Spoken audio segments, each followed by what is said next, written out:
while I was reading this chapter, my entire thought process was really set onto very specific turns of events that we're listening to. It's either going to be Iori getting up, or it's going to be Yayoi showing up.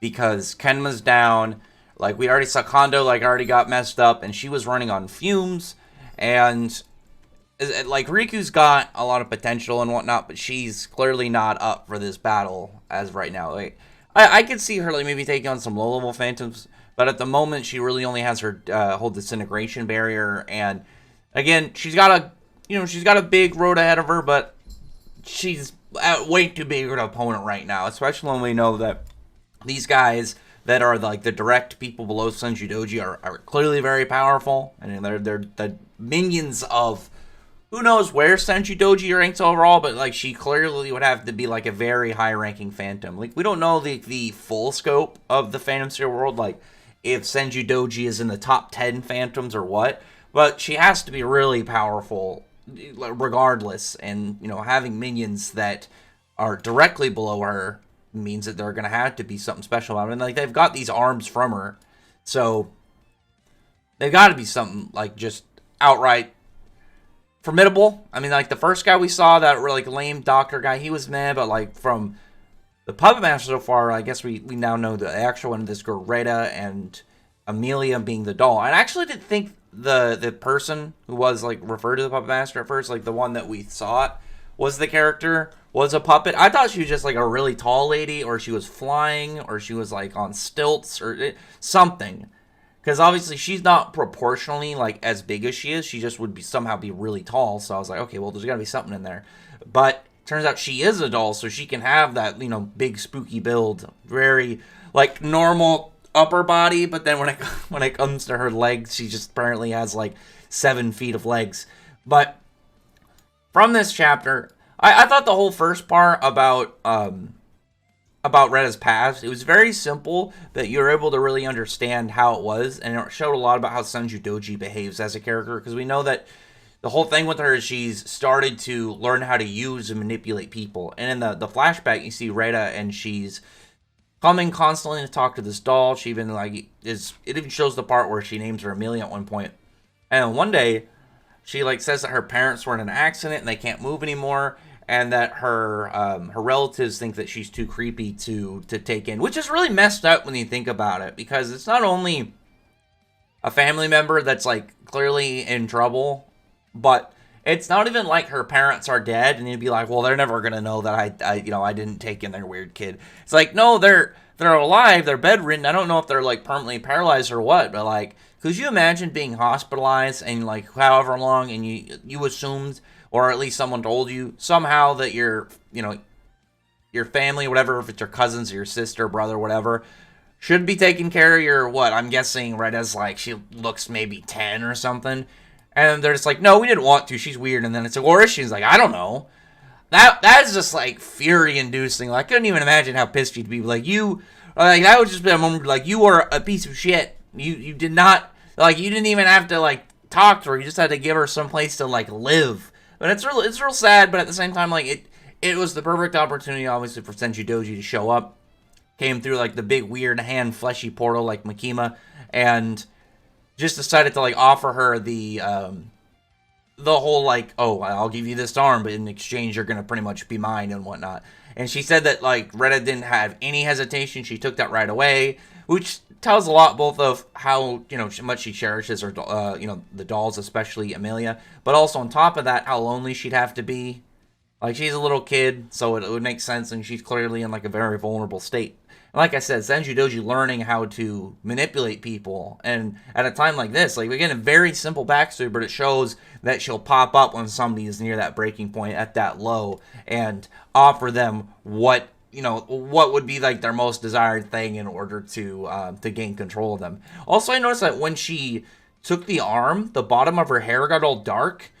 Because, like, at the page right before it, right when Senjudoji shows up, she, like, Reda has, like, whatever color her hair is supposed to be. Obviously, it's a black and white. Could be pink or freaking light blue or whatever. All we know is it's a light color.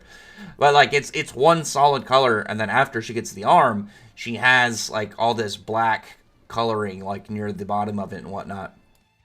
And I really liked the weird like, was it doll god phantom that she had? Like, you have Riku, she's just trying to heal Iori, and then, like, near some of the panels, you see these, like, weird ropes just come all around her and drag her out there, and you have this, like, it looks like this weird tornado of cords, and she calls it, like, a doll god. And I'm over here wondering, like, how powerful would it have to be to get that title? But it could have just been, like, maybe, like, dolls in general are very low-level enemies, but it's like this is the top one of the dolls, but it's strong for their class, but maybe not like the strongest overall in comparison to other, other phantoms.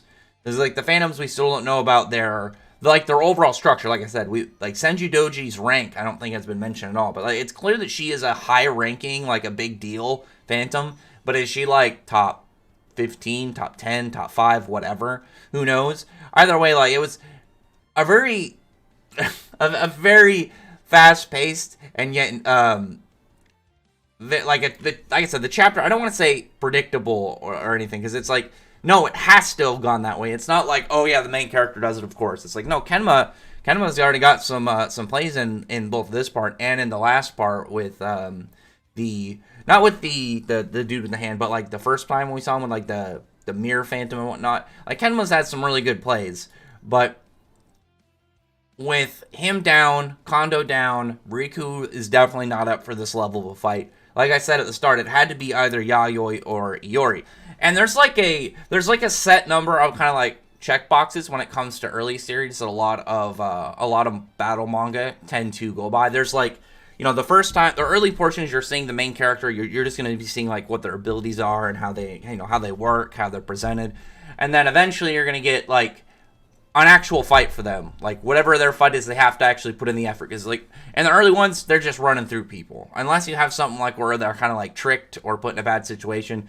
That, like, they would only be losing because they're not able to draw out their full power and stuff. And then you get, like, the main character has, like, their matched battle. Like, somebody or an enemy that is, like, they have to give it their all in order to defeat. They can't slack.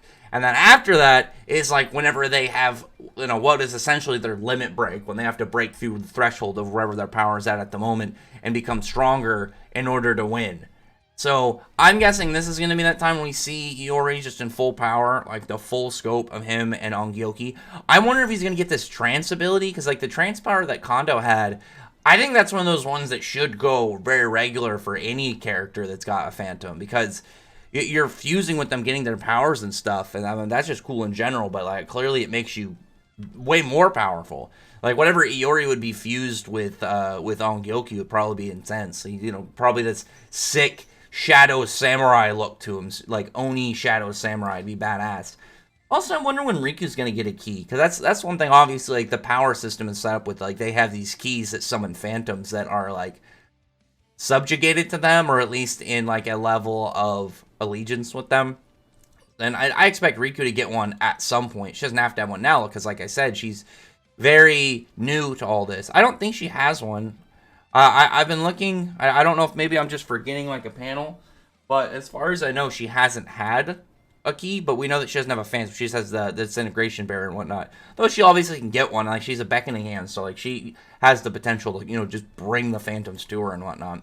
But like I said, it was a pretty fast 3 chapter. My big hype at the end was like, is it going to be Yayoi or Iori that's going to be stepping up? Because we know at least for sure that one of the guys that are directly under Senjudoji fought Yayoi at one point and lived. And again, Yayoi is like the strongest character that we've been shown so far.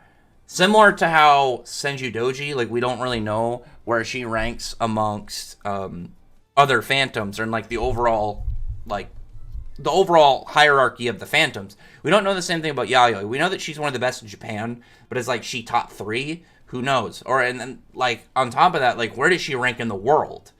Like is she just maybe she's like top 10 in the world or something, top 15? Who really knows? Again, like it's just one of those questions, but it looks like Iori's going to be the one to get up, because she's like telling him like you got to get up or Riku's going to get captured, Kondo and Kenma are going to die, and who knows what's going to happen to you. It's like time to wake up. And Iori's eyes just opens. So hyped to see how he's going to take this in the next chapter. Obviously, I think this is going to be really cool. I kind of wish this arc was a little longer though. It's a pretty short arc, and I mentioned I didn't really care for the scientist, like the school doctor guy. I thought he was really lame as a bad guy. He was very uninteresting. He was like one of those bad guys that it's made for you to hate, but like he was done in such a not very interesting way. Like for the most part, like their encounter was just in that hallway, and he mostly just stood there. Whereas like Retta is doing a bunch of moves, and you know, like she's got her whole creepy dollhouse and whatnot. They got this backstory between her, Amelia, and Senjudoji. I've liked her so far. I thought she was much more interesting, and I want to see these other guys, especially the one that fought Yayoi, because I'm guessing that's going to be the boss, at least out of those 5. But anyway, other than that, no, comment below. Tell me your thoughts about this chapter. Tell me your thoughts about like how things are going right now in Phantom Seer. Sales been going well. I expect Volume 3, to also sell well. Looking forward to that. But other than that, comment below. Thumbs the video for a like and subscribe button, and check out my other videos. But other than that, I appreciate everybody's already subscribed, and I thank you all for listening. Bye.